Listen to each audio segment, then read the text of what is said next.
Assalamualaikum warahmatullahi wabarakatuh. Waalaikumsalam warahmatullahi wabarakatuh. Alhamdulillahirabbil alamin. Wassalatu wassalamu ala asyrofil anbiya'i wal mursalin wa ala alihi wa ashabihi ajmain, amma ba'du.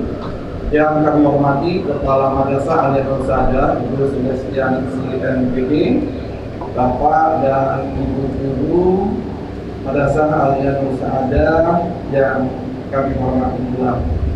Alhamdulillah wa syukurillah, pada kesempatan siang hari ini ya, saya dan Bapak Ibu sekalian bisa berkumpul di ruangan ini dalam rangka untuk mengevaluasi apa yang telah saya kerjakan selama 1 bulan, yaitu mengikuti pelatihan jarak jauh metodologi pembelajaran ya, bagi guru Madrasah Aliyah Kantor Wilayah Pendidikan Agama yang diselenggarakan oleh Balai Diklat Pendidikan dan Pelatihan Keagamaan Jakarta. Pada kesempatan ini saya akan memaparkan hasil kegiatan tersebut sekaligus menjadi evaluasi dan refleksi buat saya selama melakukan kegiatan tersebut. Baik Bapak Ibu yang saya hormati, pertama materi yang akan saya sampaikan adalah model pembelajaran. Sebelum saya menyampaikan model pembelajaran, ada yang perlu Bapak Ibu ketahui untuk membedakan antara pendekatan strategi ya, kemudian metode dan teknik ya. Karena seringkali kita membuat kesalahan ketika menulis ya di dalam RPP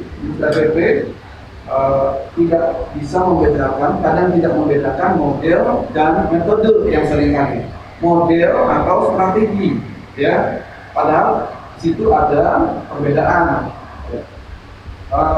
Kalau dilihat kerangka utuh ini, ya, maka di sini ada model pembelajaran.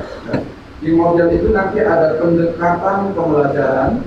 Apakah pendekatannya itu student center atau teacher center?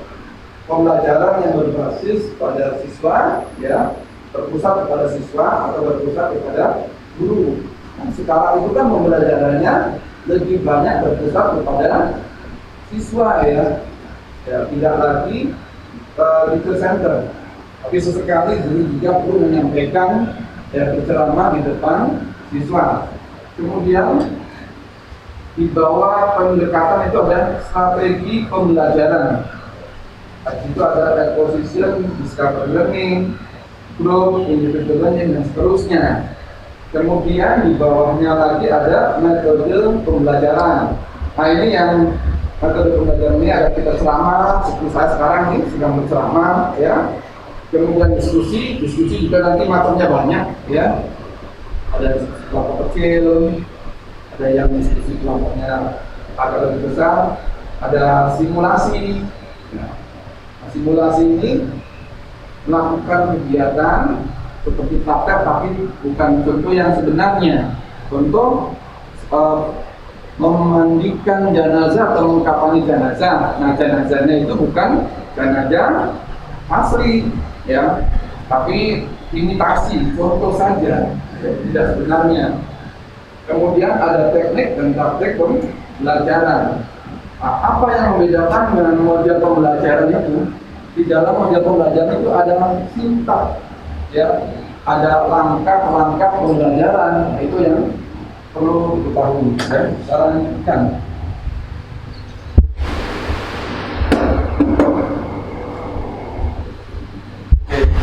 Model pembelajaran itu apa sih? Model pembelajaran pola yang digunakan sebagai pedoman dalam merencanakan pembelajaran di kelas ya. Jadi harus dilakukan secara konseptual ya, prosedur, ada sistematis. Di dalam organisasi pengalaman belajar untuk mencapai tujuan belajar tertentu dan mempunyai fungsi pedoman bagi guru dalam merancang pembelajaran. Ya, pedoman bagi guru dalam merancang pembelajaran. Baik, saya lanjutkan.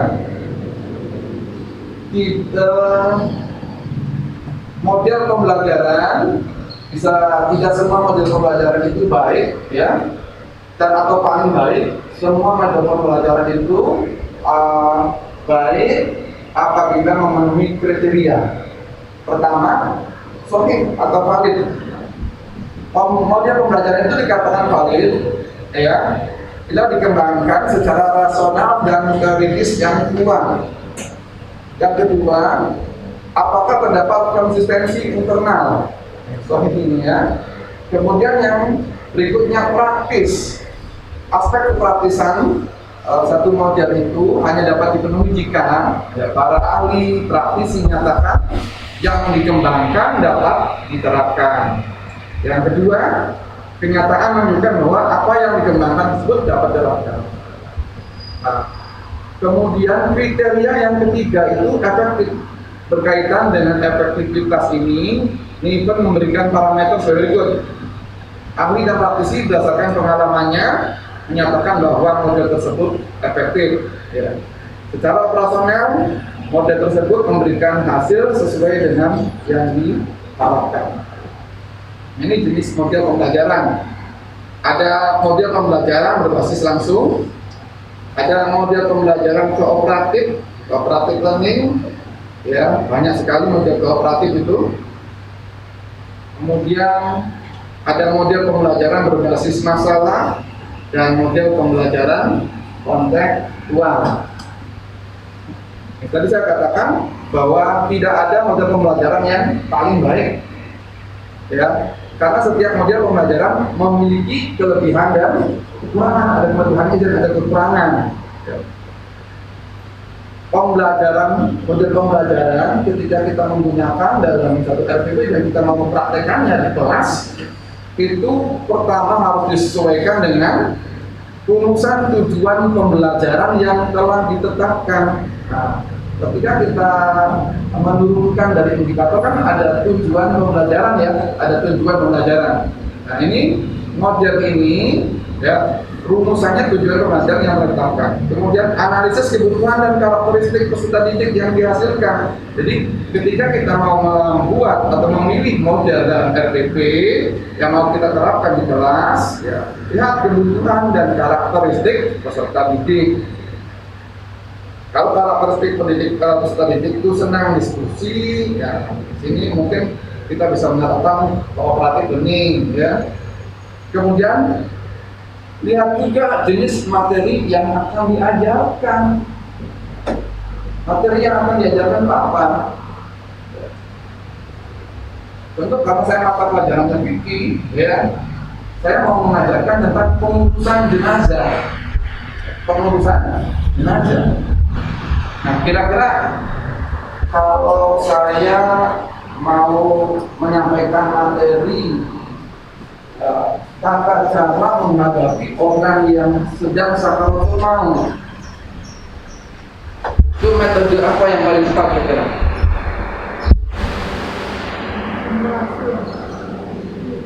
Simulasi. Apa lagi? Bisa tuh wawancara, ya. Ya, siswa mewawancari tokoh masyarakat, tokoh agama, ya. Bisa mewawancari tokoh agama. Tinggal kita buatkan tekniknya. Oke.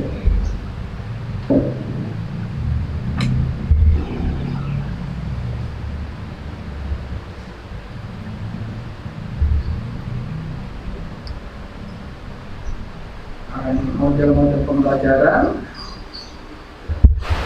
antara lain, ya, dengan singkatnya tentunya discovery learning, ya. Saya yakin Bapak dan Ibu sudah paham lah arti discovery learning. Saya hanya mengulang bagaimana singkat, ya, langkah-langkah dalam pembelajaran dengan menggunakan model discovery learning. Pertama, berikan stimulus kepada siswa. Kemudian buat problem statement. Berikutnya langkah tiganya data collection, ada verifikasi dan ada generalisasi. Oke, ini model inquiry learning, itu sering banget ya. Sekarang ada model inquiry learning. Nah, ini sintaknya. Orientasi terlebih dahulu, rumuskan masalah, merumuskan hipotesis, tahap pengumpulan data, menguji hipotesis, baru menarik kesimpulan. Nah, ini perlu dipertimbangkan ketika kita mau menulis dalam artikel itu modelnya inquiry learning. Nah, ini sintak-sintaknya ya, langkah-langkah yang harus dilakukan. Oke, satu lagi ya. Nah, ini model problem based learning. Sintaknya ya, PBL, orientasinya kepada masalah, mengorganisasikan peserta didik, membimbing pendidikan individu dan kelompok, kemudian baru disajikan hasil dan evaluasi pemecahan masalah. Menarik sebenarnya menggunakan model Jigsaw itu, ya, model Jigsaw. Nah, ini sintaknya, siswa dikelompokkan di dalam 4 anggota tim, terlibat kelompok A, B, C, D, atau kelompok 1, 2, 3, dan 4. Setiap orang dalam tim diberi bagian materi yang berbeda. Contoh tadi saya mau mendengarkan pengurusan jenazah, itu kan ada memandikan, mengkafani, menyolatkan, dan menguburkan. Nah, masing-masing tim diberi bagian materi. Ada yang dikasih materi memandikan, ada yang dikasih materi mengkafani, materi mensolatkan, dan menguburkan. Dapatnya sudah kebetulan. Tiap orang dalam tim dibagi bagian materi yang ditugaskan. Oke. Anggota dari tim yang berbeda telah mempelajari bagian bagian yang bertemu dan kelompok baru untuk menentukan bagian mereka. Jadi ini setelah selesai diskusi, jadi di setiap tim itu ada kelompok ahli. Tadi 4 orang ya, 4 orang. 4 orang itu bahwa masing-masing ada 4 anggotanya. 4 kelompok masing-masing ada 4 anggotanya.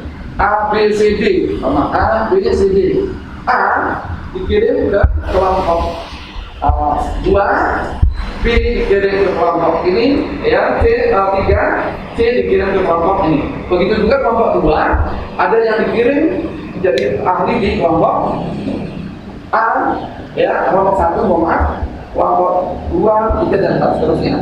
Jadi masing-masing itu nanti kelompok 1 yang telah disebar anggotanya itu nanti akan kumpul kembali dengan kelompoknya, ya, menyampaikan hasil diskusi sebagai tim ahli.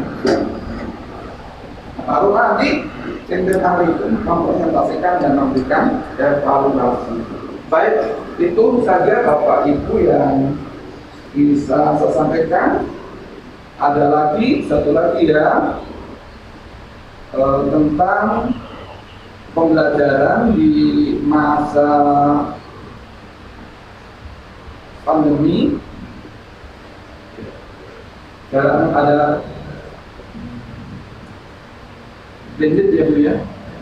Dalam kegiatan belajar itu nanti coba Bapak dan Ibu, pertama kita cari tahu dulu apa yang akan kita pelajari. Lihat KD-nya ya, tentu ya, KD-nya, kemudian KD pengetahuan, KD keterampilan, tujuan belajar.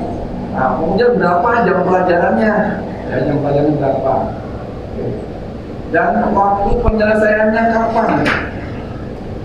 Kan kalau di APM biasa itu kan ada pertemuan pertama, 2, 3, dan 4 kan, dan seterusnya. Nah, di pembelajaran jarak jauh ini tidak ada istilah pertemuan, yang ada itu sesi, ya, sesi 1, sesi 2, sesi 3, sesi 4, baru terakhir diadakan tes formatif, ya. Oke. Nah, contoh nih ya, sesi 1 ada pendahuluan. Ya. Nah, tentu pendahuluan kan tidak ada hasil belajar yang kita harapkan dalam pendahuluan belum ya. Nah, kegiatan belajarnya ada sinkronus, ada asinkronus. Ya, pada saat kegiatan sinkronus menggunakan virtual meeting, ya, tadi bisa guru di rumah, bisa guru di sekolah, yang jelas siswanya di sekolah karena virtual tentunya ya. Maka di sana harus dijelaskan pada pembelajarannya ada tujuan, materi, ada kegiatan, media, pembelajaran, penilaian, dan termasuk di sana ada protokol kesehatan. Ya.